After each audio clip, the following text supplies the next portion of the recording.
February 14th, 2022. It is 3:34 p.m. I am now calling the joint special call Budget and Finance Committee meeting and special call Committee of the Whole meeting to order. Councilors, have you had a chance to look at the minutes? Yes. Is there a motion? I move adoption of the minutes. All in favor say aye. Aye. Aye. So the approval of the minutes from last meeting have been passed. The next item is consideration of the consent agenda. Councilors, I do want to note that the mayor's office has withdrawn items 7 and 12. Is there anybody who wants to put any items on consent? Abbott, did you have any items? Councilor Abbott? Okay, we'll wait.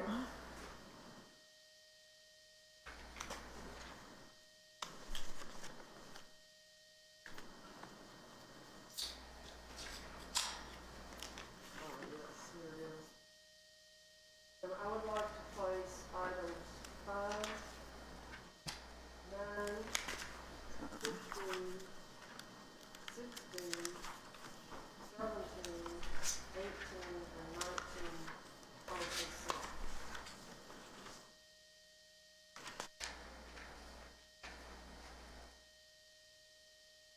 So Councilor Abbott says she wants to place items 5 on page 1, item 9 on page 3, item 15 on page 5, item 16 and 17 on page 6, and items 18 and 19 on page 7. Hi, I guess we have another committee member. Madam President, do you have any? I don't have any other items. I agree with those. I don't have any to add. Okay, is there a motion in a second? I move approval of the consent agenda.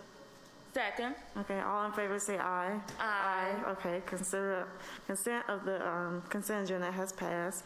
So if your items were placed on consent, you can go home and enjoy your Valentine's Day. Okay.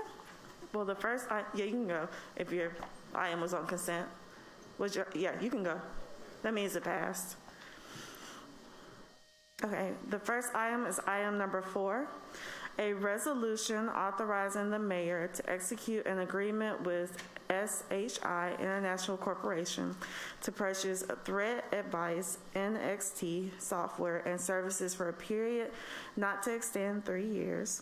The city is authorized by 41165A16 Code of Alabama to purchase goods and services through a national or regional government cooperative purchasing program without complying with the competitive bidding requirements of the Alabama Competitive Bid Law. Certain conditions and criteria must exist to be able to participate without the competitive bid. SHI is an authorized reseller of Threat Advice, LLC software and support products.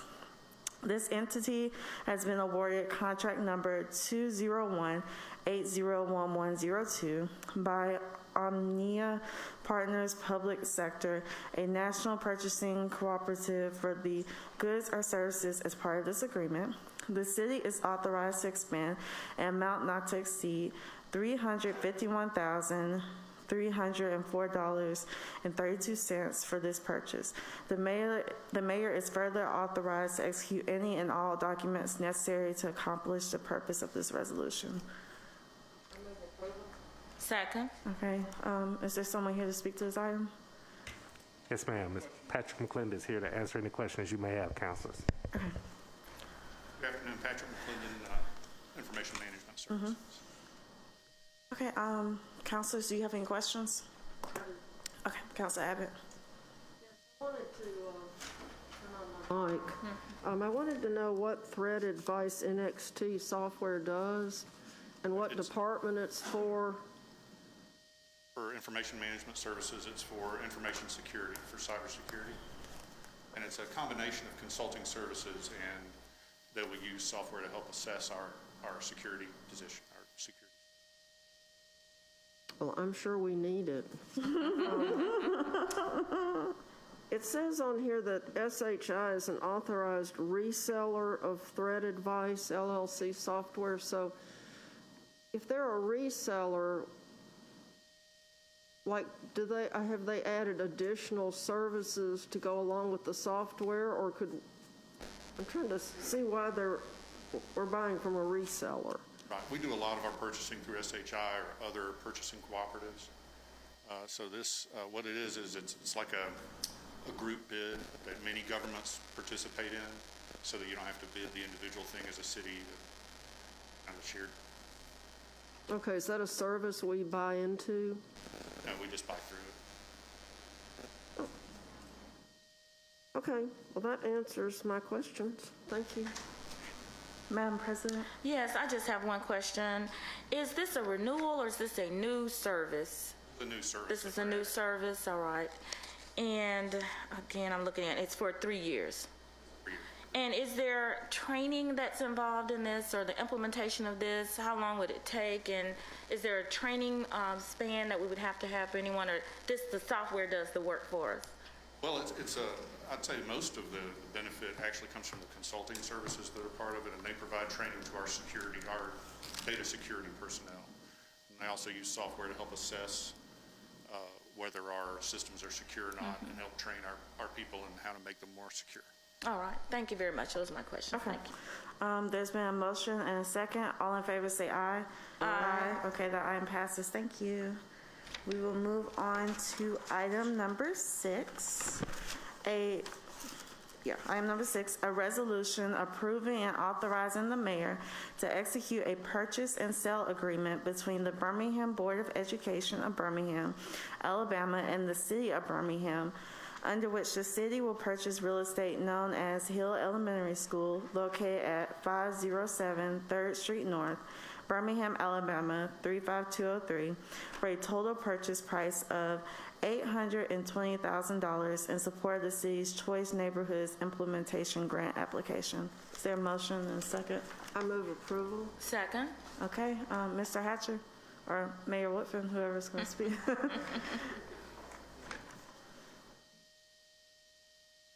Good afternoon. Good afternoon. Chris Hatcher, serve as Interim Director of Community Development Department. And as you stated, this resolution will give the mayor authorization to go ahead with the purchase of Hill Elementary School in the amount of $820,000 in support of a future choice grant from HUD. So what are the plans for this location? This is being paid for out of our Community Development Block Grant Fund. No, like what are we going to do with it? Like, Okay. I'm sorry, what are we going to do with it? Like, what are the plans? Like, it's going to be like a technology school, or what are we doing with it? Okay. As far as the plans, they have not been finalized yet, but we are planning to do a combination of community service activities out of there. There'll be a combination of transitional and or permanent housing. They'll also be utilized for public services. We're talking to a number of nonprofits who will be, we'll lease the facility for office space for a nominal price, so they can provide services to the surrounding residents in the community. And also, there'll be a potential workforce development component to the development or to the site. Sure.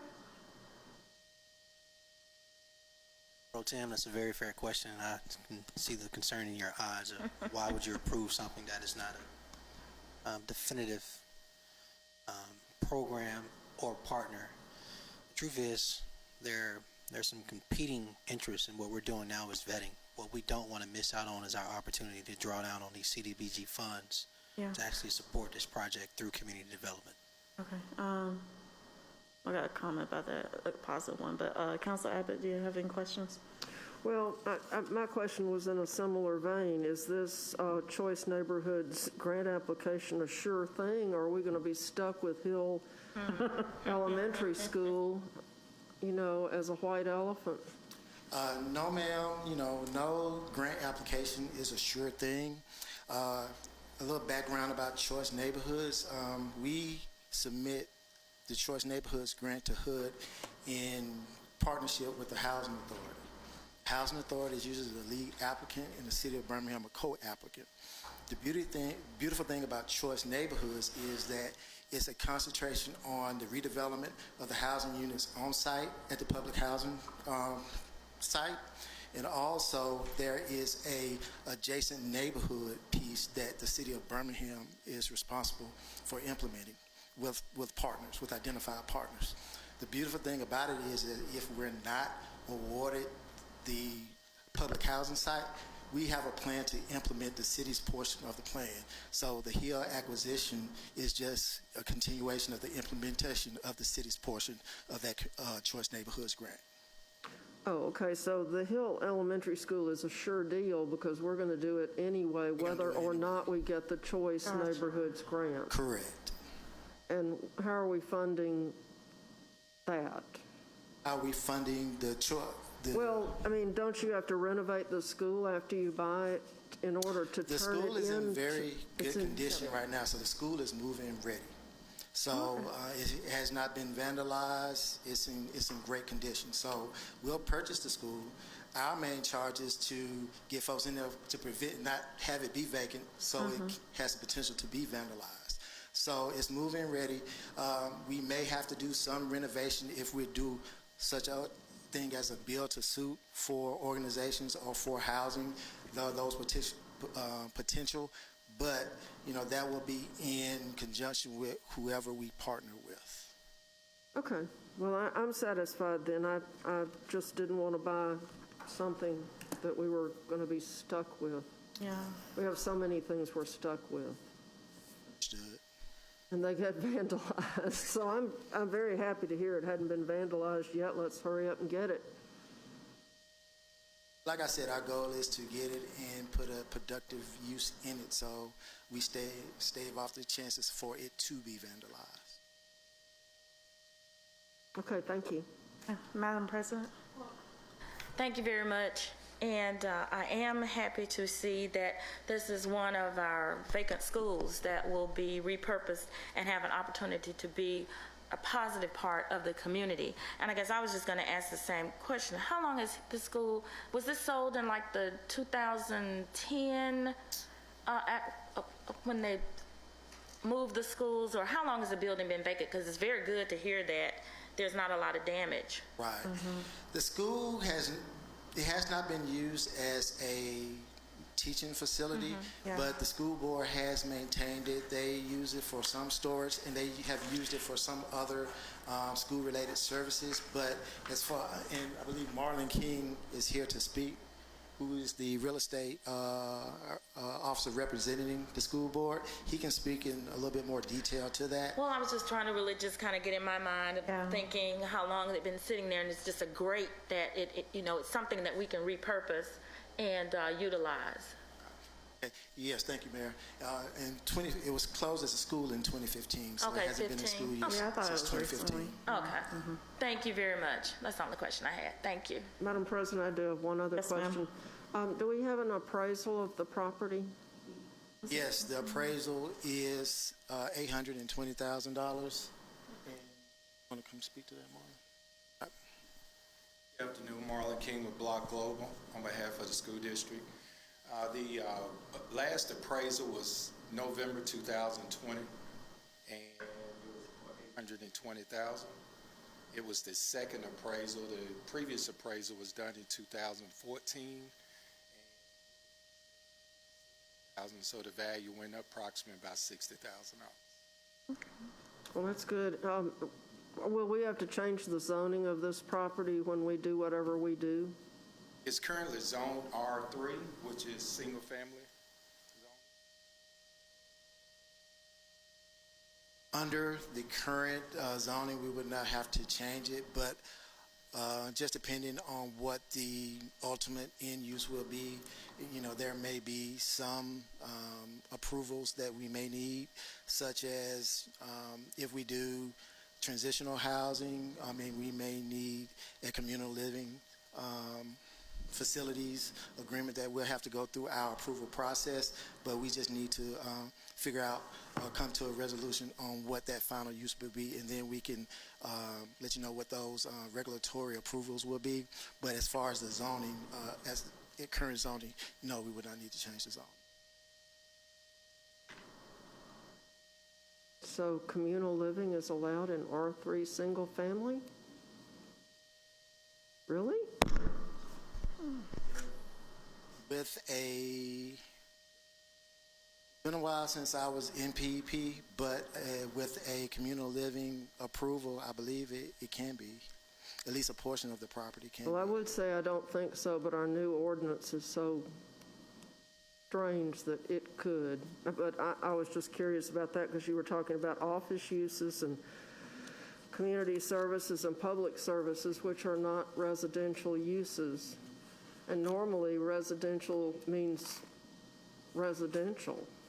Correct. You know, like people live there, not people are running businesses there. So, you know, I would just think that, But this would be, think again, this will be under a public services. These will not be your, normal commercial businesses. And also, it is R3 now.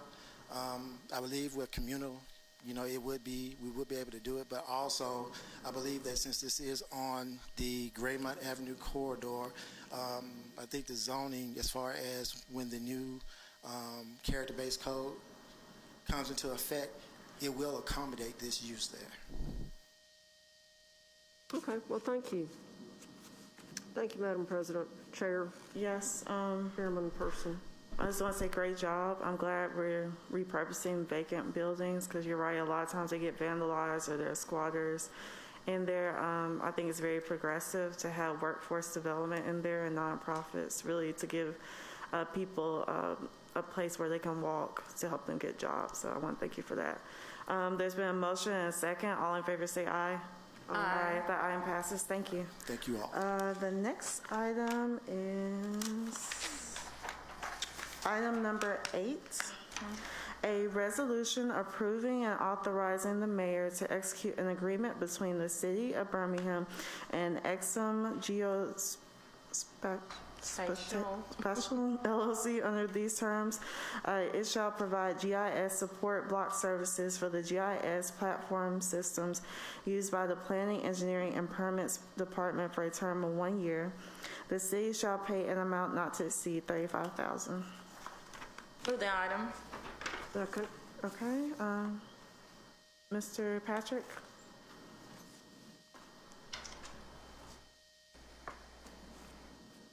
Hello again, councilors. This is for geographic information systems for PEP. Recognize maybe Esri is one of the products that we use, ArcGIS, things like that, to do the mapping of the city. So is this something different than what we currently use, or is just extension? No, this is, I believe this is, Just a renewal? No. Okay. I don't have any questions. Councilor Abbott? Yeah, my question is, do we, I guess my original question was, does this include an upgrade? Because I use the GIS system a lot, and I noticed that buildings that are no longer standing are still shown on vacant lots, and buildings that have been constructed are not shown. So who's in charge of keeping our GIS system updated? that would be planning, engineering, and permitting. Speak to that. We don't manage the data in the system. I would say chief. Yeah, and I would just like to know, because, you know, you want to believe that what you're looking at is accurate, but it's not. And that makes you wonder what else isn't accurate about it. So I would be curious to know. I mean, if somebody can just... Sparks, can you? Yes, ma'am. Counselor, we'll get Ms. Katrina Thomas, Ms. Tracy Hayes from the PEP department to answer your question. Yeah, so this is just a renewal, but I would still like to know how often it's updated and who is in charge of doing it, because we used to get our data from the county, and it might be that it's their job to keep it updated, but it would still be interesting to know how often they do it, because we've torn down eons of houses in our city, but if you look on the GIS mapping, they're still there. So you don't know, but All I can somebody... speak to is the technology and other Yes. data. Right. Mr. McClendon if you have any other questions around the technology, he can field those. Ms. Katrina Thomas or her designee are on their way, Council. Okay, well, I'm fine. Okay, there's been a motion and a second. All in favor say aye. Aye. Aye. The item has been passed. Even if you can put that in the email, Yes, that'd be great. ma'am. We'll provide that follow-up. Okay, thank you. Item number 10, a resolution by the Council of the City of Birmingham that the mayor hereby is authorized to execute for and as the act of the said city an agreement with NUSA in an amount not to exceed $136,000 and, $136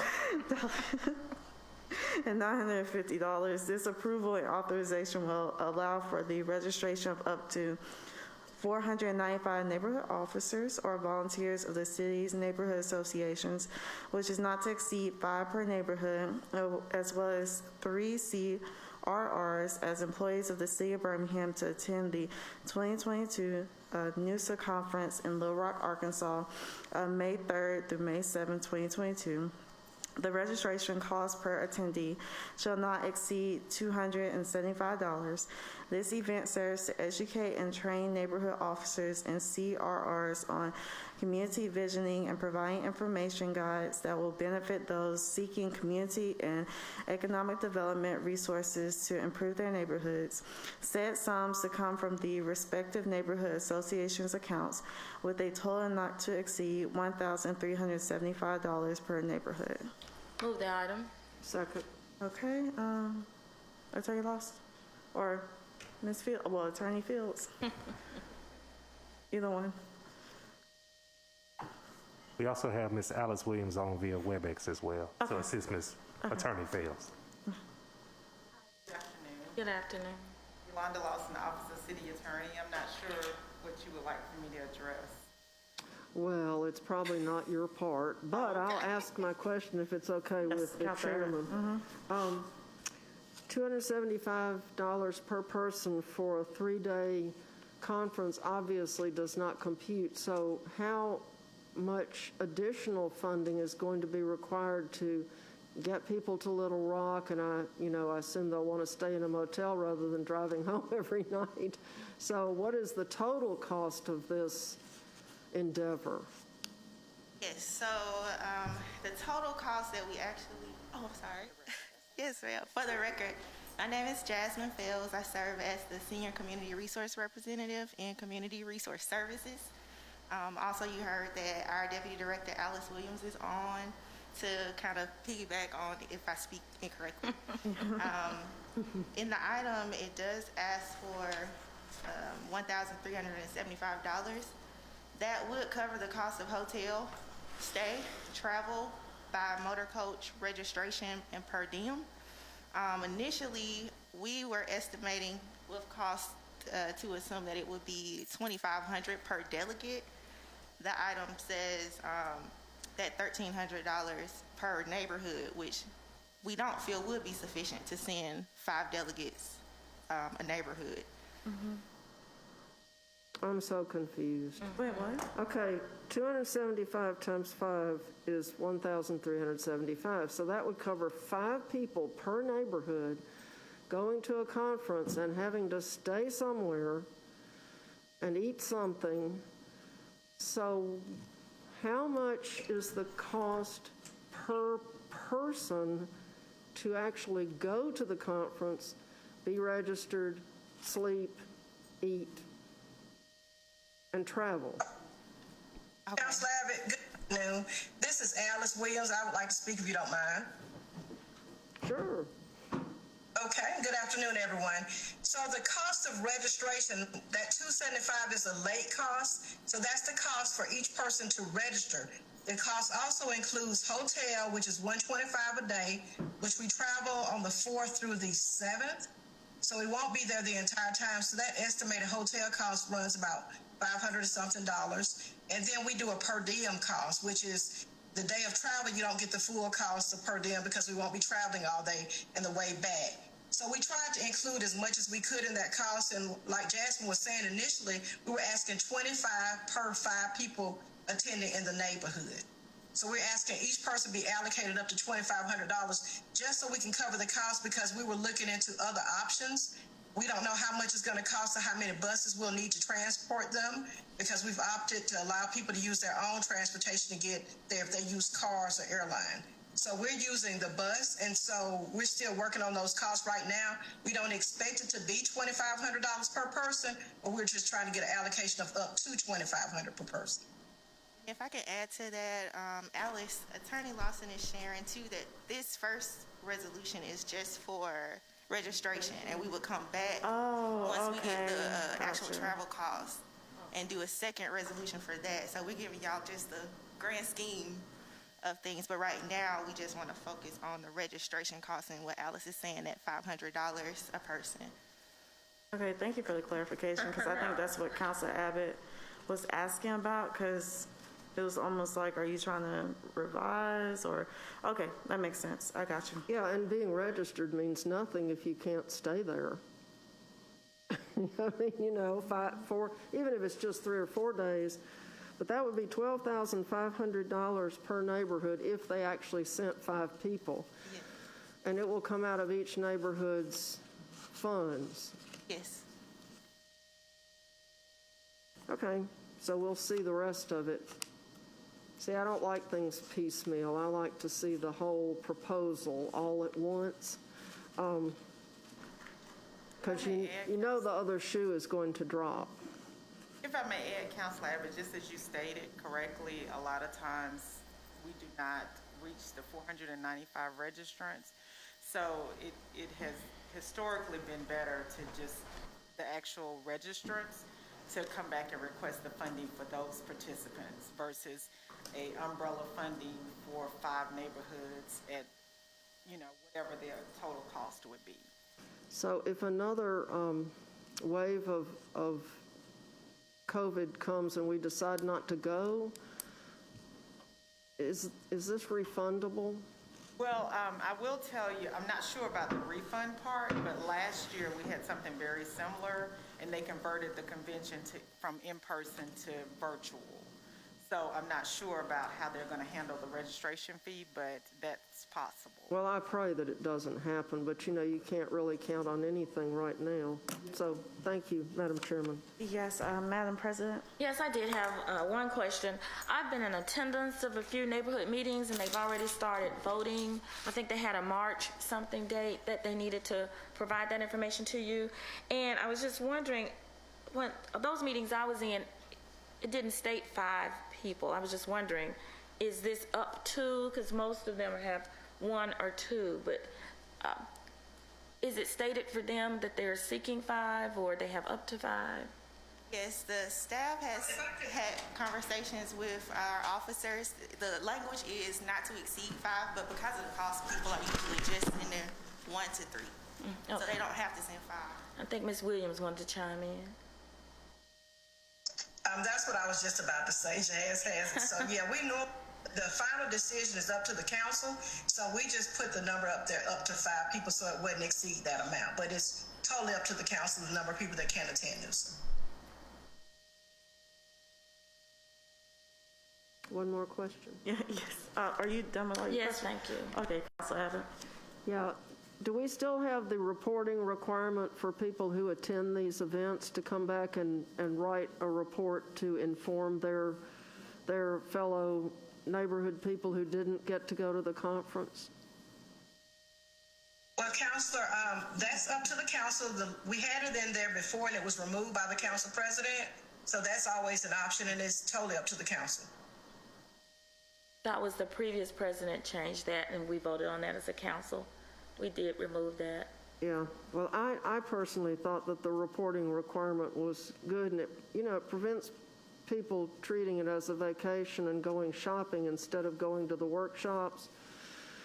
And, it just seems if you're spending the taxpayers' money, they should come back and share, with everybody else who was not able to go or didn't want to go, what they learned and what the neighborhood might use from going to NUSA. Councilor Abbott, I've done a conference in Little Rock. There's not much to do. So they won't be spending that much money. Oh, let's not disparage Little Rock now. They might get their feelings hurt. But anyway, that was my last question. You good? Okay. There's been a motion and a second. All in favor say aye. Aye. That item passes. Thank you all. Okay. Item 11, a redevelopment agreement between the City of Birmingham and B&B Construction Group LLC, under which the city will convey approximately 4.87 acres of land known as the former Oporto Armory property located at 5601 Oporto Madrid Boulevard to B&B Construction Group for a purchase price of $10,000. B&B Construction Group will undertake a project to develop a state-of-the-art incubator and shared space for the construction industry, which will bring construction trades together under one roof as part of a concept which will allow businesses to collaborate on projects, markets as a unit, and share other resources, to relocate its headquarters to the property, and to create a one-stop shop for consumers seeking to improve their own properties, and will further include a day laborer component where workers will have an opportunity to use the property as a base to make their services available for as much as $100 per day for flexible work. I move approval. Second. Okay, who's here to speak to Ms. this item? Janice Dothert from our Office of Innovation and Economic Opportunity. Good afternoon, councilors. Good afternoon. Happy Valentine's Day to all of you. Oh, thank you. Thank you. This afternoon, we would like to ask your support for the sale of the old armory on Oporto Madrid Boulevard for $10,000. This is the price that the city actually paid for it about 3 years ago. In September of 2018, we received claim deed for the property. And we have not done anything else on the property. So that's why we're asking for your support in claim that the city actually put. This is a building that's been vacant for about 25 years. It has a lot of blight and blighting factors that came along with it. There was graffiti and alcohol and drug addiction. People that was sort of made it like an impromptu home. So this would clear that up, and also with the safety being so close to Lawson Field, and also about the safety that's having to cross back and forth with Lawson. This would be an opportunity to put this building cleaned up, put back on the tax roll, and with all of them, we have Vance Ballard here with B&B Construction that can give you more details on about the building, what he want to do with it. And his estimated investment for the building is going to be roughly around $1.5 million. Oh, I think I wanted to also mention that by the city getting the property from the Armory Commission of Alabama, we could not do anything, could not sell or lease the property for 3 years. And so our 3 years was up this past September, and now we're able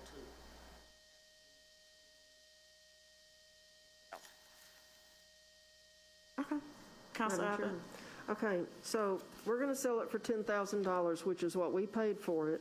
But on this item, it says we're appropriating $40,000 to DCP, Collins. Are you looking at number 12? But I'm not sure where that came from either. Well, I'm looking at number 11, which is the one for Oporto Armory. That has to be an error. So did anybody else notice that? I mean, so we're actually appropriating $10,000 to. We're actually selling the property for $10,000. So that's a typo. Yeah, it's a big one. Okay. We'll receive $10,000 into the general fund, I guess. Oh, right here. Yes, that should be Okay, 10,000. for a purchase price. Okay, well, that was, I didn't understand what that $40,000 to DCP Collins was. But it didn't equate. So now it does, and I'm fine. And I'm excited that that the building's going to be fixed, because it is insane to require people to let a building lie fallow for 3 years so that the vandals can come and the drug dealers and all that. That doesn't make any sense. We need to go to the legislature and get them to change that law. That's crazy. I agree. Councilor Smitherman, we found that DCP was actually from the last agenda. That's why it's on there. It's not Okay, supposed to be on there. okay. Thank you for the clarification. Councilor Abbott, do you have any more No, questions? that was it. That was it. Madam President? Thank you. I was excited to see this as an item because we always want to repurpose properties that have been sitting vacant and become a terrible nuisance to our communities. So if it wasn't for against that law or that requirement, hopefully this it wouldn't have had to sit there for this 3 years. It just seems crazy that we had to go through this. But I'm very excited to see this type of incubator project when it comes to construction, because so often this is an opportunity for people to get careers and opportunities that they don't otherwise have. So my question, have you got an idea of how many startups or what's your idea of how many people would actually be in the building or utilizing the facility? Thank you. To speak directly to your question, I think we'd like to start off with 10 businesses. Our goal is to debate any business that's in the construction field. So if you orbit around the construction industry in any way, find that as electricians, truckers and plumbers, and whatever, that type thing. Our goal is to grow, give those individuals who are ready to step out and start their own business, but that very first leap sometimes can be the hardest. We want to provide a place for them to do that. I think it's All right, thank you. And so, again, this is somewhere to house this one who wants to start this type of business. Now you're giving me, like they say, a place, an incubator, a place to start. So I have a physical address and a building that people may want to come and meet with me and do those type things. So there's no training or anything that will be going on in the building. Okay. I want to make that distinction. It's not a school. It's not a place to learn how to do your trade.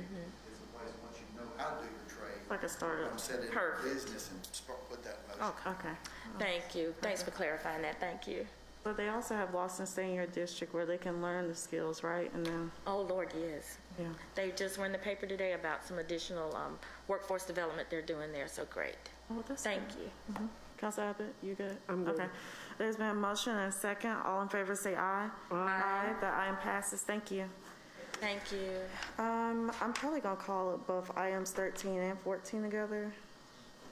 I think, no, I'm not. No, I'm not. Okay.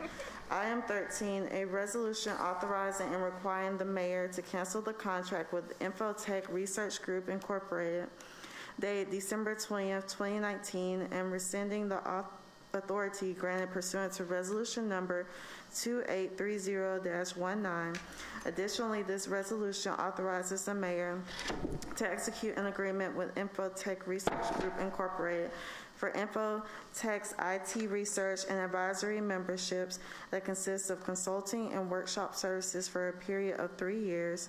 This purchase is available and shall be made through a Governmental Services Administration contract, GSA contract number GS35F298GA, for the Information Management Systems Department. The annual cost to be paid by the city for the services and membership shall not exceed $129,694.48 per year.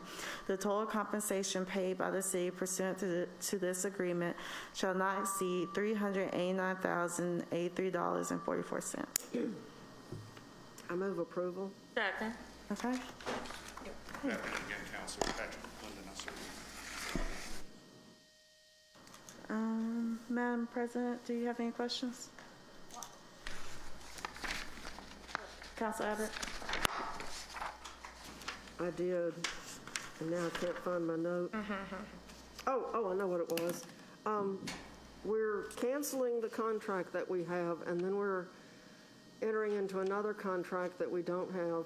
So is the reason we're doing that to save money? No, we're actually adding another service as a part of it, and we just determined that it was easier to cancel year 3 of the 3-year agreement and start a new one with the new service. Adding, I think the total cost that we're adding is around $29,000 a year, but these are additional workshops to help us prepare for some larger. Okay. So it was year 3, and it was just easier to start over for an additional 3 years. Okay, thank you. Is that it? That's all. I did have a question, yes, thank you. So just help me understand, you said this membership will consist of consulting and workshop services. So generally, what are we getting as a result? Is this training or additional help for our staff, or Kind of what's all the of above. utilization? Okay. IT is so specialized that it's really impossible to hire the people who know everything you need to know for everything you do. So there are companies like Infotech Research Group. It's a think tank and consulting group. And when we're doing a new type of technology or new project that maybe we don't have the in-house skills for exactly, but it's close, we can get online with an analyst of theirs, and they'll walk us through it. They'll do guided implementations. They'll do workshops. They helped us. One example of a really good thing they did for us was a security workshop. When we went through and classified all the different risks and identified some best practices we could do. Very helpful for basically the cost of one IMS employee. You get a lot of great service out of it because they have thousands of consultants on call that we can engage as we need to. They'll review every single contract we do for commercial terms to make sure we're getting the best deal, that sort of thing. Okay, and I see the use and the utilization of this type of a service. I guess, do you have an idea of how often we have to use this type of service? Is this every project we take on, or is this could just be different I things? personally have a standing call with them every single week to go over existing projects, and our implementation, the manager who works with me on it will make recommendations about either research that they've published that I could look at, or experts that they have online that we can get in contact with and discuss. So I use them at least every week, and then every month we have a group that's part of this that's government CIOs. We all get together and online now, virtually, and talk about challenges facing us and what we do. And it's available to all the other IMS employees for very technical things. So if you have a network manager or something that's trying to figure out some new technology, and go look things up or do a call. So we get quite a lot of use out of it. Okay, thank you. That helps me. Thank you very much. Thank you, Madam Chair. Yeah, I'm good. Okay, there's been a motion and a second. All in favor say aye. Aye. The item passes. Item 14. Okay, a resolution authorizing and require the mayor to cancel the lease master service and purchasing agreement with Exxon Enterprise Incorporated dated July 14, 2020, and rescinding the authority granted pursuant to resolution number 1471-20. Additionally, this is a resolution authorizing the mayor to execute a lease master services and purchasing agreement with Exxon Enterprise Incorporated. Under the agreement, the City of Birmingham will lease and use Exxon devices and services detailed in the quote, such as body cameras, Exxon fleet, officer safety plans, technology assurance plans, and TASER 7 plans for use by the Birmingham Police Department. The Finance Department and the Birmingham Police Department that the lease term for the body cameras will match the estimated useful life of the assets covered in the lease in the amount of $7,295,567.91 for a period not to exceed 5 years in accordance with the Code of Alabama 1975, Section 4011657. Second.